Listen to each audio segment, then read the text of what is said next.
السلام عليكم ورحمة الله وبركاته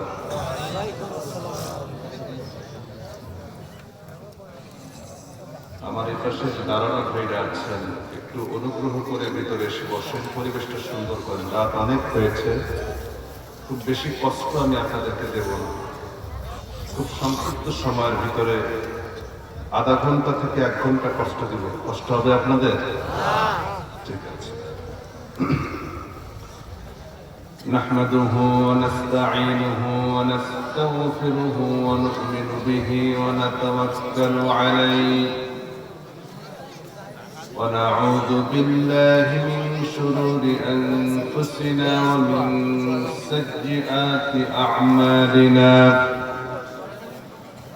من يهد الله فلا مضل له ومن يضلل فلا هادي له نشهد أن لا إله إلا الله وحده لا شريك له ونشهد أن سيدنا وسندنا وحبيبنا وحبيب طبيبنا وروحنا محمدا عبده ورسوله الذي أرسله بالحق بشيرا ونذيرا وداعيا إلى الله بإذنه وسراجا وقمرا منيرا فقد قال الله تعالى في كلامه المجيد وبرهان التوحيد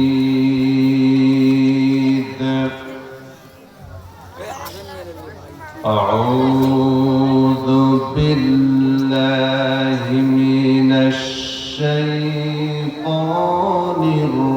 الرجيم بسم الله الرحمن الرحيم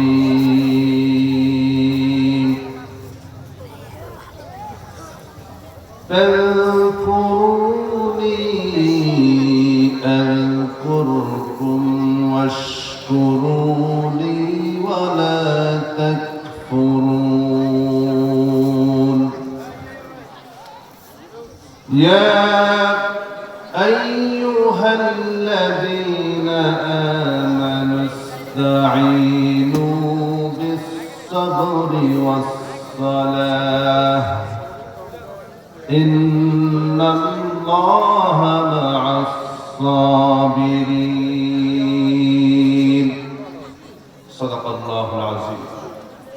وقال تعالى في شان حبيبه ومحبوبه ومعشوقه مخبرا وآمرا إن الله وملائكته يصلون على النبي يا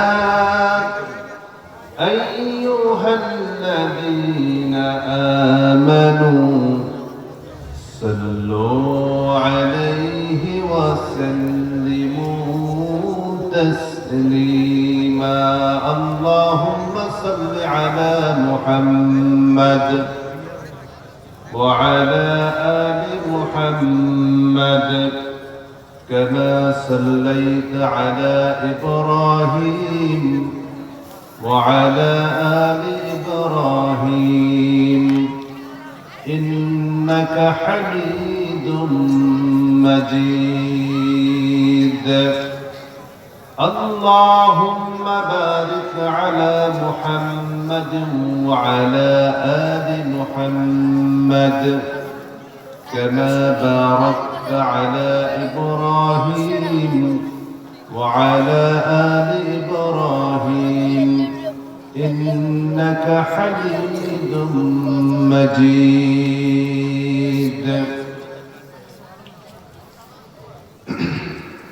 বিসমিল্লাহির রহমানির রহিম। দারুত তাকওয়া মাদ্রাসার উদ্যোগে আয়োজিত পঞ্চম বার্ষিক ওয়াজ মাহফিলের সম্মানিত সুযোগ্য সভাপতি, বিশিষ্ট সমাজসেবক জনাব মোহাম্মদ আজিজুল ইসলাম ভাই, সহ সভাপতি আছেন ওজিফা কর্নারের স্বত্বাধিকারী বাড়ি আলহাজ আমিনুর রহমান, এবং আজকের প্রোগ্রামের প্রধান অতিথি বিশিষ্ট শিক্ষাবিদ এবং রাজনীতিবিদ জননেতা জনাব আলহাজ মোহাম্মদ সৈয়দ আলী, এবং প্রধান মেহমান ছিলেন জনাব মোহাম্মদ ওবায়দুল্লাহ সালাফি, বাংলাদেশ জামায়াত ইসলামীর পক্ষ থেকে মনোনীত প্রার্থী। এবং এতক্ষণ পর্যন্ত আপনাদেরকে অত্যন্ত গুরুত্বপূর্ণ এবং তাৎপর্যপূর্ণ কথা শুনিয়ে আপনাদের হৃদয় কেড়েছেন।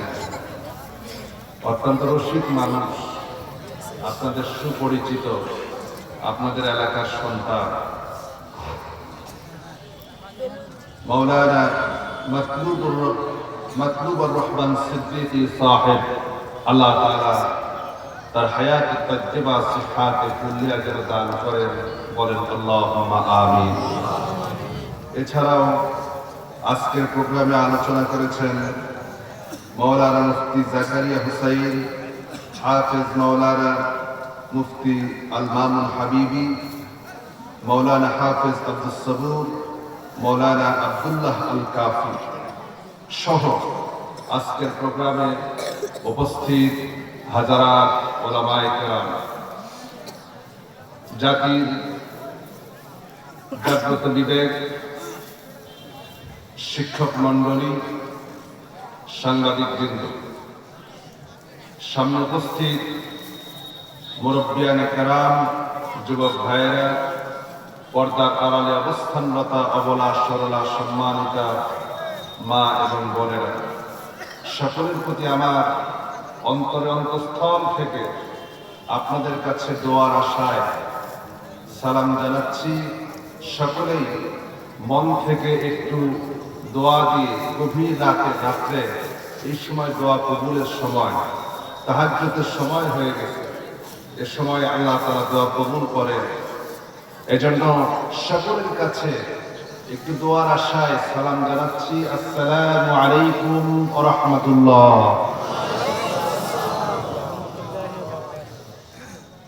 রাত গভীর হয়ে গিয়েছে। গত 2 দিনেও যে প্রোগ্রামগুলি ছিল, সে প্রোগ্রামগুলি সমাপ্ত হয়েছে 11:30 থেকে 12টার মধ্যে। গতকালকে প্রোগ্রাম শেষ করেছি, শেষ মোনাজাত শেষ হয়েছে 11:30টায়। আর আগের দিনও 12টার আগেই শেষ হয়েছে। কিন্তু আজকে যখন আমি আপনাদের সামনে আসছি, তখন অলরেডি 1:45 বাজে। এখন মাঠ অনেক ফাঁকা হয়ে গেছে, কতক্ষণ ধৈর্য ধরে থাকা যায়? এই অবস্থায় কথা বলা আসলে সমীচীন নয়। তারপরে যেহেতু রাত আপনারা করে ফেলেছেন, যে কয়জন আছেন সে কয়জন অন্তত পক্ষে আমাকে 30 মিনিট সময় কি দেওয়া যাবে? দিতে পারবেন? আল্লাহ কবুল করবেন, আমিন। প্রশংসা জ্ঞাপন করছি সেই মহান আল্লাহ সুবহানাহু ওয়া তাআলা জাল্লা শানুহু দরবারে, যে মহান মনিব, যে মহান রব আমাদেরকে অত্যন্ত দয়া করে সেই সন্ধ্যার পর থেকে নিয়ে এখনো পর্যন্ত ধৈর্য ধরে বসে থাকার মতো তৌফিক দিলেন। সে আল্লাহর প্রতি সকলেই অবনত চিত্তে শুকরগুজার হচ্ছি, সকলেই পড়ছি আলহামদুলিল্লাহ। আর একটু জোরে আওয়াজ দেওয়া যাবে? খুশির আওয়াজ আসতে হয় না জোরে হয়? তাহলে একটু জোরে কণ্ঠকে ছেড়ে দিয়ে সে আল্লাহ পাককে ধন্যবাদ জানাই। সকলেই আরেকটু জোরে সরে বলেন আলহামদুলিল্লাহ। পড়েন রব্বানা লাকাল হামদ হামদান কাসীরান طيبا مباركا فيه يا ربي لك الحمد كما ينبغي لجلال وجهك وعظيم سلطانك। আমরা আল্লাহ রাব্বুল আলামিনের দরবারে শুকর আদায় করে নিলাম। এরপরে লক্ষ কোটি তার চাইতে বেশি দুরূদ এবং সালাম প্রেরণ করছি সর্বকালের সর্বযুগের সর্বশ্রেষ্ঠ মহামানব রাহমাতাল লিল আলামিন নবিয়্যুনা মুহাম্মদুর রাসূলুল্লাহ সাল্লাল্লাহু আলাইহি ওয়াসাল্লাম। মাগফিরাত কামনা করছি সেই সকল শহীদ ভাইদের জন্য যারা এই জমিনে দিন প্রতিষ্ঠার আন্দোলন করতে যে শরীরের তাজা রক্ত ঢেলে দিয়েছেন, শহীদ হয়েছেন। নীলফামারী, আমি জানি সারা বাংলাদেশে এটা বিখ্যাত। নীলফামারী জেলার জলঢাকার মাটি ইসলামের ঘাঁটি, ঠিক কিনা বলেন? সেখানে শুধুমাত্র নীলফামারীর জলঢাকাতে সত্য মিথ্যা একদম শুরু থেকে নিয়ে যতটুকু তথ্য আমার কাছে আছে সেই হিসাবে শুধুমাত্র জলঢাকাতেই এখনো পর্যন্ত শহীদ হয়েছে 200-র উপরে ইসলামী আন্দোলনের জন্য। মারহাবা। তাহলে যে জমিনে ইসলামের জন্য রক্ত ঝরে সে জমিনকে আল্লাহ তাআলা দ্বীনের জন্য উর্বর করে দেন। আল্লাহুম্মা আমিন। ইনশাআল্লাহ আগামী দিনেও হয়তো এই জায়গাকে আল্লাহ তাআলা ইসলামের জন্য নির্বাচন করবে, বলে ইনশাআল্লাহ। এখন আমাকে নির্দিষ্ট একটি বিষয় দেওয়া হয়েছে, সে বিষয়ের উপরেই আমি কথা বলব এবং সেটিকে কেন্দ্র করেই সূরা বাকারার একটি আয়াতে কারিমা আপনাদের সামনে তিলাওয়াত করেছি। 152 নম্বর আয়াতে কারিমা এবং 53 নম্বর আয়াতে কারিমা আপনাদের সামনে তিলাওয়াত করেছি। সূরার পরিচিতি বলতে গেলে পরে এখানে আরো লম্বা সময় দরকার, সেদিকে আমি যাব না, স্কিপ করলাম। আমি মূল কথায় চলে যাই, নাকি ভূমিকা লম্বা করব? মূল কথায় আমরা খুব সংক্ষেপে, খুবই সংক্ষিপ্ত সময়ের ভিতরে আমরা কিছু মূল কথাগুলো শুনবো, তার মধ্যে কি কি জানবো সেটা আগে বলে দেব, তাহলে শোনার গুরুত্বটা বাড়বে। আজকের আলোচনার মধ্যে থাকবে আল্লাহর জিকিরের ফজিলত, এর দ্বারা লাভ কি হবে, এর উপকার কি হবে, জিকির শব্দটি কোরআনে কি কি অর্থে ব্যবহার হয়েছে এবং কোন কোন ক্ষেত্রে আল্লাহ পাকের তাসবিহ পাঠ করতে হয়, এই দুটি বিষয়কে সামনে রেখে আমরা জানার চেষ্টা করব। বিমাশিয়াতিল্লাহ তাআলা, আল্লাহ তাআলা যদি আমাদেরকে তৌফিক দান করেন, বলেন আল্লাহুম্মা আমিন। পরের সময় আমরা আবারও শয়তানের ওয়াসওয়াসা থেকে পানা চেয়ে নিয়ে আমরা সরাসরি কোরআন থেকে আলোচনায় চলে যাব। তার আগে আমি আল্লাহর নামে 3টা তাকবীর দেব একটু ঘুম ছাড়ানোর জন্য। সকলের চোখে একটু ঘুম ঘুম ভাব চলে এসেছে, এই ঘুমটা একটু ছাড়ানো দরকার, তাহলে কথা শুনে একটু মজা পাওয়া যাবে, একটু ভালো লাগবে, ঠিক কিনা কম? তাহলে এখানে একটু দেখতে চাই, তার আগে একটা পরীক্ষা হয়ে যায়। 40 বছর বয়সের নিচে কারা কারা আছেন একটু হাত তোলেন তো। এখনো বয়স 40 হয় নাই, যুবকের কাতারে আছেন, আমিও কিন্তু আছি আপনাদের সাথে, হাত নামান। এবার যারা যুবকের কাতার পেরিয়ে বার্ধক্যের দিকে আগাচ্ছেন এবং বার্ধক্যে পৌঁছে গিয়েছেন সে মানুষগুলিকে কি দেখতে চায়? হাত তোলেন। বেয়াদবি নেবেন না, হাত তোলেন। মাশাআল্লাহ। এবার প্রথমে যুবকেরা, যুবকরাই হচ্ছে ইসলামের সম্পদ। যুবকেরা যেদিকে জাতি সেদিকে, ঠিক কিরকম? আজকে জাতি একটি ক্রান্তিলগ্ন অবস্থান করছে। এদেশের ভবিষ্যৎ কি হবে আল্লাহ তাআলাই ভালো জানেন। কারণ আমরা মনে করেছিলাম যে 24-এর পরে হয়তো এদেশ পূর্ণ স্বাধীনভাবে দেশের মানুষ কথা বলতে পারবে, কিন্তু আমরা লক্ষ্য করছি এখন আবার সেই স্বৈরাচার ফ্যাসিবাদ যেন আবার উস্কে দিচ্ছে বিভিন্ন জায়গায়, ঠিক কিনা বলেন? সুতরাং আমাদেরকে সজাগ থাকতে হবে। যুবকেরা যদি সজাগ থাকে, এদেশের কোন অপশক্তি দেশের স্বাধীনতা সার্বভৌমত্বের হস্তক্ষেপ করতে পারবে না, ঠিক কিনা? যেই শক্তি অপশক্তি এদেশের স্বাধীনতা সার্বভৌমত্বের উপর হস্তক্ষেপ করার চেষ্টা করবে, সেই হাত আমরা ঘুরিয়ে দেব, ঠিক কিনা বলেন? সুতরাং সেই যুবকেরাই এ জাতির ভবিষ্যৎ, যুবকেরাই কর্ণধার। যুবকদের মাধ্যমে একটি জাতি, একটি দেশ, একটি গোষ্ঠী পরিবর্তন হতে পারে। যুবকরা প্রথমে তাকবীর দেবেন একটা। রাজি আছেন?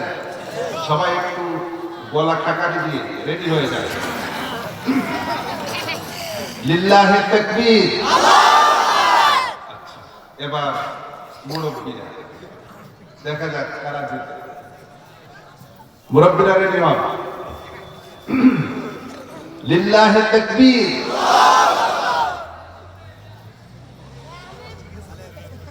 আলহামদুলিল্লাহ, কাছাকাছি। তবে নীলফামারী জলঢাকার যুবকেরা এগিয়ে আছে। এতে বোঝা যাচ্ছে যে না, এখানে আবার ইসলামের বিজয় হবে ইনশাআল্লাহ। এবার যদি সবাই মিলে একসাথে দেই আর একটু ভালো লাগবে না? সবাই মিলে একসাথে লিল্লাহি তাকবীর, লিল্লাহি তাকবীর। আল কোরআনের আলো, আল হাদিসের আলো, সংসদে জালো। আল্লাহ কবুল করুক। ঘুম একটু ছেড়েছে বলে না? ছেড়েছে? যাই হোক, আসুন আমরা এবার শয়তানের ওয়াসওয়াসা থেকে পানাহ চেয়ে নিয়ে সরাসরি কোরআন থেকে আলোচনায় চলে যাই। পরের সময় আউযু বিল্লাহি মিনাশ শাইতানির রাজীম। বিসমিল্লাহির রাহমানির রাহিম। ফাযকুরুনি আযকুরকুম ওয়াশকুরুনি ওয়ালা তাকফুরুন। আল্লাহু আকবার। আল্লাহ পাক বলেন ফাযকুরুনি, আমাকে স্মরণ করো। কাকে স্মরণ করো? আল্লাহ তাআলাকে স্মরণ করো। আযকুরকুম, আমিও তোমাদেরকে স্মরণ করব। জোরে বলেন সুবহানাল্লাহ। ওয়াশকুরুনি, আর আমার শুকর আদায় করো। ওয়ালা তাকফুরুন, আর অস্বীকারী বান্দায় পরিণত হও। এ হচ্ছে আয়াতে কারিমার শাব্দিক তর্জমা। এখন আল্লাহ পাক বলছেন আমাকে স্মরণ করো। আল্লাহকে স্মরণ করলে লাভ না লস? আল্লাহ স্মরণ, জিকির শব্দের অর্থ হচ্ছে স্মরণ। এই স্মরণটি কোরআনে কারিমে বিভিন্ন অর্থে এসেছে, সেদিকে আমরা যাব। তার আগে আল্লাহকে স্মরণ করলে লাভটা কি একটু আসেন হাদিস থেকে জেনে নিন। আল্লাহর হাবিব বলেছেন, বান্দা যখন আল্লাহ রাব্বুল আলামিনকে মনে মনে যখন বান্দা স্মরণ করে, আল্লাহ পাক ওই বান্দাকেও স্মরণ করতে থাকে। আর বান্দা যখন কোন মাজলিস করে একত্রিত হয়ে যখন রব্বুল আলামিনকে স্মরণ করে, আল্লাহ পাককে ডাকে, আল্লাহ রাব্বুল আলামিন ওই বান্দার জন্য ফেরেশতাদেরকে নিয়ে এইরকম মজলিস করে বান্দাদেরকে স্মরণ করতে থাকে। সুবহানাল্লাহ। এই যে আমরা বসে আছি, একটা মজলিস করে বসে আছি, একটা মজলিসে বসে কার স্মরণ